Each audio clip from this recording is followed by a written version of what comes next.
বাজারে নতুন সবজি দিয়ে আজ তোমাদের সাথে শুটকি মাছের একটা রেসিপি শেয়ার করব। শুটকি মাছটা কিন্তু অনেকেরই প্রিয় খাবার, তবে ঠিকমতো রান্না না করার কারণে কিন্তু অনেকেই শুটকি মাছটা খেতে পারে না। তো চলো দেখে আসি আমি কিভাবে এত মজা করে শুটকি মাছটা রান্না করলাম। তো আজকে আমি লইট্টা মাছের শুটকি রান্না করব। এই জন্য শুটকি মাছগুলো আমি একটু লম্বা লম্বা করে এভাবে কেটে নিয়েছি। এখন আমি চুলায় একটা প্যান দিয়ে প্যানটা আমি হালকা করে গরম করে নিয়েছি। এখন ওই যে কেটে রাখা শুটকিগুলো এখানে দিয়ে দিচ্ছি। আর এগুলো কিন্তু শুধু কেটেই নিয়েছি, শুটকিগুলো কিন্তু এখনও ধোয়া হয়নি।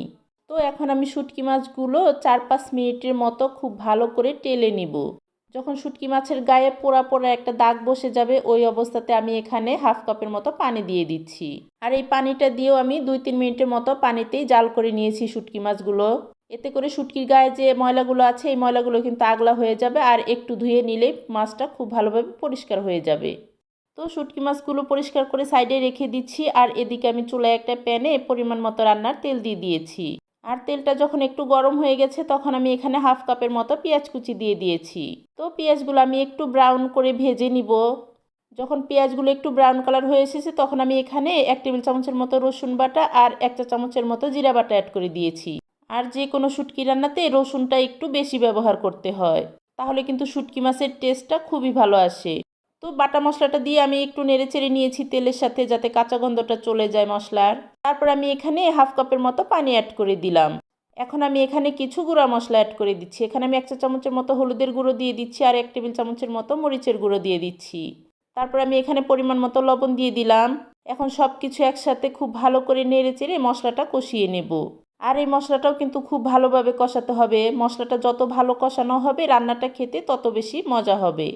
তো যখন মশলাটা খুব ভালোভাবে কষানো হয়ে গেছে তখন আমি ওই যে ধুয়ে রাখা শুটকি মাছগুলো এখানে দিয়ে দিচ্ছি। এখন এই শুটকি মাছগুলো দিয়েও আমি 4-5 মিনিটের মতো খুব ভালো করে কষিয়ে নেব। তো দেখতেই পাচ্ছ শুটকি মাছগুলোও কিন্তু আমার খুব ভালোভাবে কষানো হয়ে গেছে। তো দেখতেই পাচ্ছ শুটকি মাছগুলোও কিন্তু খুব ভালোভাবে কষানো হয়ে গেছে। তারপর আমি এই তো আলু বেগুন এভাবে লম্বা লম্বা করে কেটে রেখেছিলাম, এগুলো এখানে দিয়ে দিচ্ছি। এখন এই আলু বেগুনগুলো দিয়েও আমি খুব ভালো করে মশলার সাথে মিশিয়ে নেব। তো সবজিগুলো মশলার সাথে খুব ভালো করে মিশিয়ে নিয়েছি। এখন আমি ঢাকনা দিয়ে ঢেকে 2-3 মিনিটের মতো সবজিগুলোকে কষিয়ে নিচ্ছি। তো দেখতেই পাচ্ছ আলু আর বেগুনগুলোও কিন্তু খুব ভালোভাবে কষানো হয়ে গেছে। আর আলু বেগুনের তরকারিতে কিন্তু খুব বেশি নাড়াচাড়া দেওয়া যায় না, তাহলে কিন্তু বেগুনগুলো একদম গলে ভর্তা ভর্তা হয়ে যাবে, তখন রান্নাটা খেতে খুব বেশি ভালো লাগবে না। তো সবজিগুলো কিন্তু আমার খুব ভালোভাবে কষানো হয়ে গেছে। দেখতেই পাচ্ছ সবজির নিচে কিন্তু একটুও পানি নেই। তো এ পর্যায়ে আমি এখানে 3 কাপের মতো ঝোলের পানি অ্যাড করে দিচ্ছি। আর ঝোলের পানিটাও কিন্তু এখানে একদমই কম দিতে হবে, কারণ নতুন আলু আর বেগুন এগুলো কিন্তু সিদ্ধ হতে খুব বেশি একটা সময় লাগে না। তো ঝোলের পানিটা দিয়ে এখন আমি ঢাকনা দিয়ে ঢেকে 2-3 মিনিটের মতো রান্না করে নিব। আর যখন ঝোলের পানিটাতে একটু বলক চলে এসেছে তখন আমি এখানে 4-5টার মতো কাঁচামরিচ অ্যাড করে দিলাম। আর কাঁচামরিচটা দেওয়ার সময় কাঁচামরিচের মাথাগুলো একটু ভেঙে দিয়েছি, এতে করে তরকারিতে খুবই সুন্দর একটা কাঁচামরিচের ফ্লেভার ছড়াবে। তারপর আমি আরও 2-3 মিনিটের মতো রান্না করে নিয়েছি। আর দেখতেই পাচ্ছ ঝোলটা কিন্তু একদমই টেনে গেছে। তো আমি ঝোলটা এর থেকে আর বেশি টানাবো না, নামিয়ে ফেলবো রান্নাটা। আর যতটুকু ঝোল আছে এতে যখন তরকারিটা ঠান্ডা হবে তখন কিন্তু ঝোলটা আরও একটু ঘন হয়ে যাবে, কমে যাবে আর কি। তো তোমরা কিন্তু চাইলে এই পর্যায়ে কিছু ধনিয়া পাতা অ্যাড করে দিতে পারো। তো আমার রান্নাটা হয়ে গেছে, চলো একটু পরিবেশন করে দেখাচ্ছি তোমাদেরকে।